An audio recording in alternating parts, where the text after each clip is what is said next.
বোনালু তেলেঙ্গানা উৎসব তেলেঙ্গানার বিভিন্ন অংশ এবং হায়দ্রাবাদ ও সেকেন্দ্রাবাদের যমজ শহরগুলিতে সর্বত্র দেবী মহাকালীর প্রতি বিশেষ অনুষ্ঠান পালিত হয়।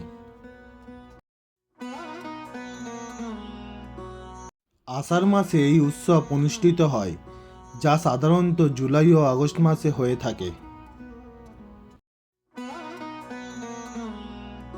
বোনালু তেলেঙ্গানার একটি বিখ্যাত হিন্দু উৎসব, যেখানে দেবী মহাকালীর পুজো করা হয়।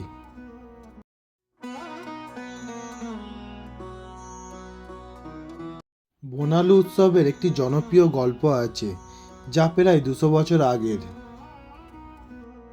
এই গল্পের অল্প কিছু যা আমার জানা সেটাই আজ আপনাদের বলবো।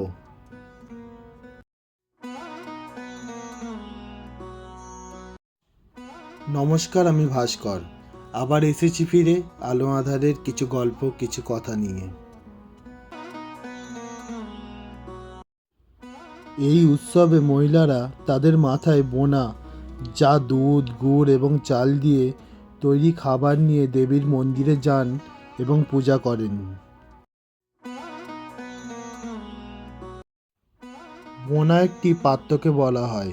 এই পাত্রগুলি দেখতে খুব সুন্দর হয় এবং সেগুলি নিমপাতা, হলুদ, সিঁদুর ও প্রদীপ দিয়ে সাজানো থাকে।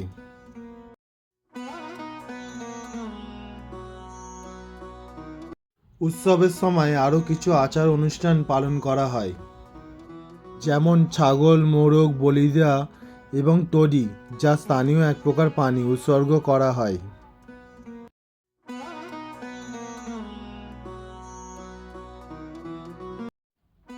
বোনালু শব্দটি ভোজনম শব্দ থেকে এসেছে, যার অর্থ হলো পূর্ণ খাবার।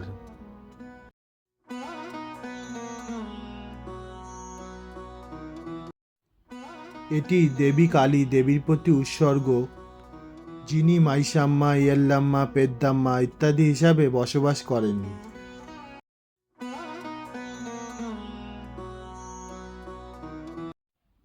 এই উৎসবের সূচনা 1213 খ্রিস্টাব্দে হায়দ্রাবাদ এবং সেকেন্দ্রাবাদের যমজ শহরগুলিতে, যা আঞ্চলিক বাজারের সাথেও সম্পর্কিত।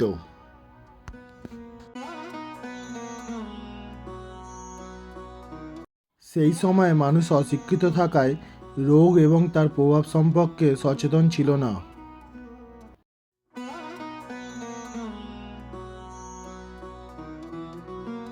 সময়ের সাথে সাথে বুদ্ধিসম্পন্ন অসাধারণ কিছু লোকেরা যুগ যুগ ধরে কিছু উপকারী আবিষ্কার করে।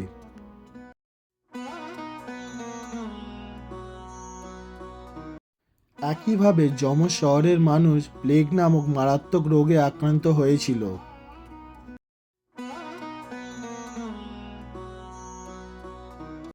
যেহেতু জনগণকে আপডেট করা হয়নি, তাই এই বিষাক্ত রোগটি বিপুল সংখ্যক মানুষের জীবন কেড়ে নিয়েছিল।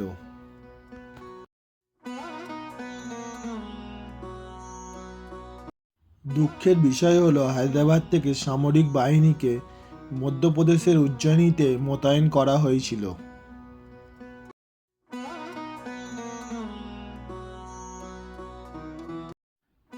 হায়দ্রাবাদের সেনাবাহিনী যখন শহরগুলিতে এই রোগের প্রভাবের কথা জানতে পারে, তখন তারা উজ্জয়িনীতে মাতৃদেবী মহাকালীর পূজা করে।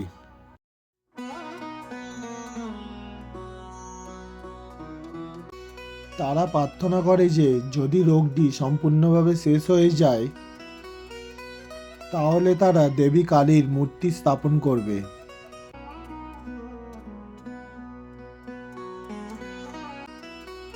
তাদের প্রার্থনার পরপরই রোগটি সম্পূর্ণভাবে শেষ হয়ে যায় এবং মানুষ তাদের সাধারণ অবস্থায় ফিরে আসে।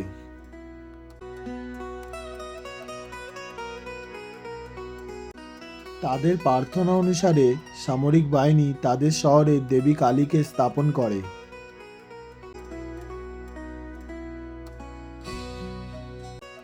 সেই দিন থেকে বোনালু উৎসবের সূচনা হয় এবং তা আজও পালিত হয়।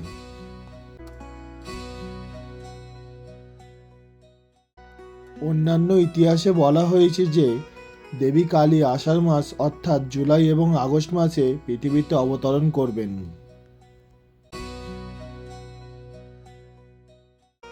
তেলেঙ্গানা উৎসব বোনালু সম্বন্ধে আমার জানা কিছু তথ্য যা আপনাদের জানালাম।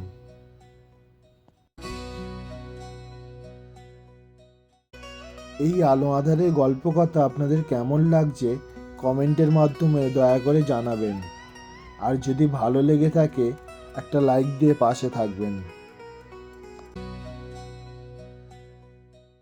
আবার আসবো ফিরে নতুন কিছু সাথে নিয়ে। নমস্কার।